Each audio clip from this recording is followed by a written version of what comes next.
Example number 3.2. A stone is thrown vertically upward from the ground.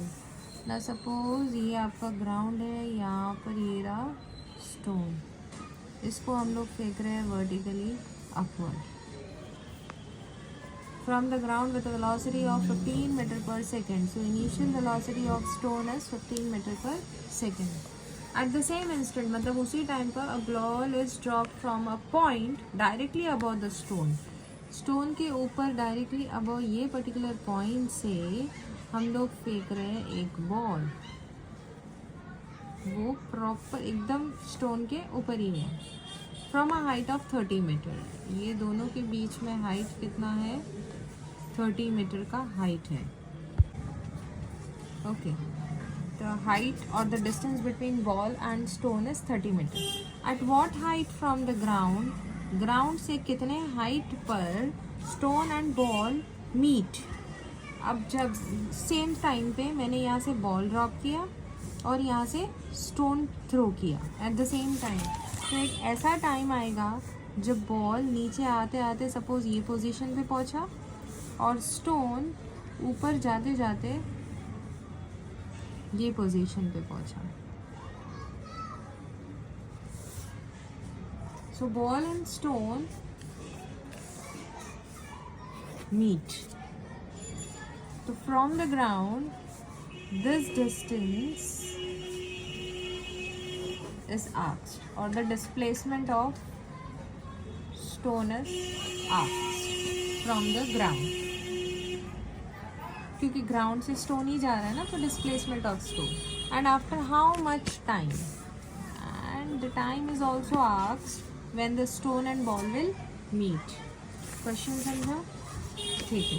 So displacement of stone plus displacement of ball, दोनों का total displacement कितना होगा? 30 metre के बीच में ही.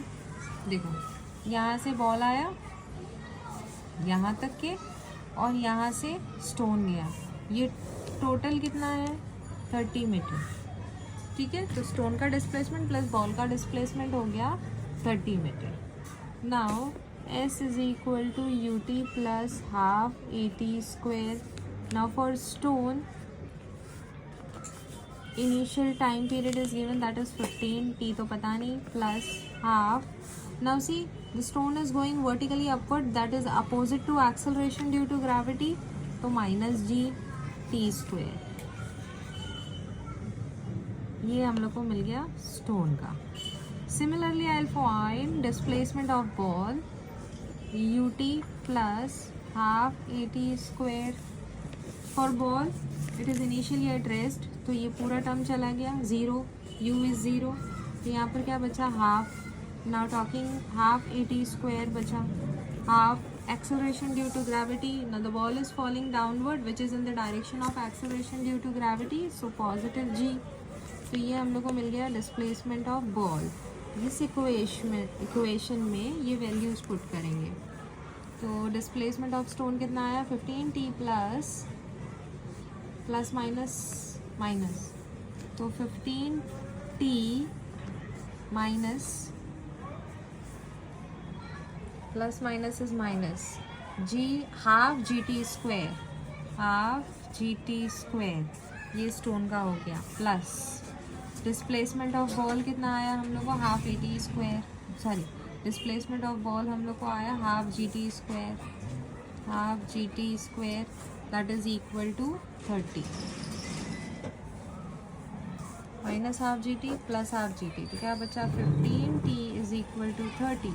सो t is equal to 13/15, 2 ज़ा, सो time कितना मिला? 2 सेकेंड्स. अब उसको किस में पुट करेंगे? स्टोन के इक्वेशन में. स्टोन का इक्वेशन क्या था? स्टोन का इक्वेशन था 15t minus half g t square, तो 15t कितना है? 2 माइनस हाफ, जी की वैल्यू कितना लेने के लिए बोला है? 10, या यू पुट 10 एंड t की वैल्यू कितनी आई है? 2, सो 2 का स्क्वायर. ठीक है, यहाँ से एक 2 और यहाँ से एक 2 कैंसिल हो गया. 15 into 2 is 30 minus 10 into 2 is 20. So 10 metre from the ground after 2 seconds, ball and stone will meet. ये पूरा एक बार देख लो, चाहिए तो तुम लोग स्क्रीनशॉट ले लेना।